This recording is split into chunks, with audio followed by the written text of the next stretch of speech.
Hello friends, welcome to my channel. ഞാനിന്ന് പോയത് സരിത ഉദ്യാനത്തിലാണ്. ഗുജറാത്തിലെ ഗാന്ധിനഗറിലാണ് ഈ ഉദ്യാനം വരുന്നത്. ഏക്കർ കണക്കിന് സ്ഥലത്താണ് ഈ ഉദ്യാനം വരുന്നത്. നല്ല ഭംഗിയുണ്ട് കാണാൻ വേണ്ടിയിട്ട്. പക്ഷികളും മയിലുകളും നല്ല കണ്ടാലും തീരാത്ത അത്രയും നല്ല സ്ഥലങ്ങളായിരുന്നു. ഒരുപാട് കാണാനുണ്ട് ഇതിൻ്റെ ഉള്ളിൽ. അപ്പോൾ നമ്മളിങ്ങനെ നടന്ന് നമ്മൾ നേരെ പോയത് പാർക്കിലേക്കാണ്, കുട്ടികളെല്ലാം ഉള്ളതുകൊണ്ട്. അപ്പോൾ നമ്മൾ പോയപ്പോൾ കണ്ട ഒരിതാണ്, അണ്ണാക്കോട്ടൻ, അണ്ണരക്കണ്ണൻ. ഒരു പേടിയുമില്ല. നമ്മൾ കയ്യിലേക്ക് വരുന്ന ബിസ്ക്കറ്റ് കൊടുക്കുമ്പോൾ അത് കഴിക്കുന്ന ഒരു പേടിയൊന്നുമില്ല.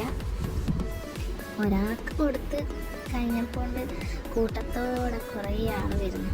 കയ്യിലുണ്ടാവും ബിസ്ക്കറ്റ്, കുട്ടികൾക്ക് തിന്നാൻ കൊണ്ടുവന്ന ബിസ്ക്കറ്റ് ആയിരുന്നു. അതിനെ കഷ്ണങ്ങളാക്കിയിട്ട് എല്ലാ അണ്ണാരക്കണ്ണന്മാർക്കും കൊടുത്തു.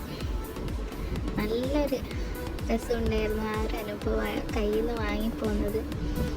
പിന്നെ നമ്മൾ ഊഞ്ഞാലിലൊക്കെ ഇരുന്ന് നെത്തോട്ടിക്ക് നല്ല സന്തോഷമായി. കുട്ടികളെല്ലാം നല്ല ഹാപ്പി ആയിരുന്നു. നല്ലൊരു വൈബ് സ്ഥലം തന്നെയായിരുന്നു. നല്ലൊരു രസമുണ്ടായിരുന്നു. അപ്പം നൈത്തുവിൻ്റെ ഒരു കുരുത്തക്കേട്, നൈത്ത് പോയപാട് കണ്ടുപിടിച്ച ഒരു ഊഞ്ഞാലാണത്.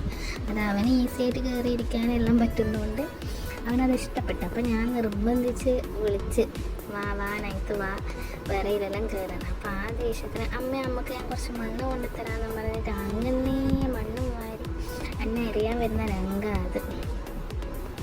ഓടി വന്ന ആ മണ്ണ് എൻ്റെ മേത്ത് എറിഞ്ഞപ്പോൾ അവന് സമാധാനം. ഞാൻ കുറേ നിർബന്ധിച്ച് എന്തൊക്കെയോ ഉണ്ട് അവിടെ കളിക്കാൻ വേണ്ടി, പക്ഷെ അതൊന്നും അവന് വേണ്ട. അവന് ഇഷ്ടപ്പെട്ടത് ആ ഒരു ഊഞ്ഞാലാണ്, അവന് ഈസിയായിട്ട് ഇരിക്കാൻ പറ്റുന്നത്. പിന്നെ ഇത് നമ്മൾ ഫാമിലി ഫോട്ടോ എടുത്തു. നല്ല ഫ്ലവറും കാര്യങ്ങളും ഉണ്ട്. ഒന്നും പറിക്കാനും ഒന്നും പാടില്ല. ഗാർഡനിലേക്ക് കയറാൻ വേണ്ടി എൻട്രി ഫീ ഒന്നും ആവശ്യമില്ല. ഫ്രീ ആയിട്ട് നമുക്ക് കയറാം. നല്ല വൃത്തിയിലാണ് ഈ ഒരു ഗാർഡൻ അവർ കൊണ്ടുപോകുന്നത്. അതുപോലെ തന്നെ മയിലുകളേക്ക് നമുക്കിവിടെ കാണാൻ പറ്റും. ബാക്കി എന്തെങ്കിലും പേര് നിർത്തി തന്നെ നമുക്ക് കാണാം. അപ്പോൾ വീഡിയോ ഇഷ്ടപ്പെട്ടാൽ ലൈക്ക് ചെയ്യുക, സബ്സ്ക്രൈബ് ചെയ്യുക. Thank you.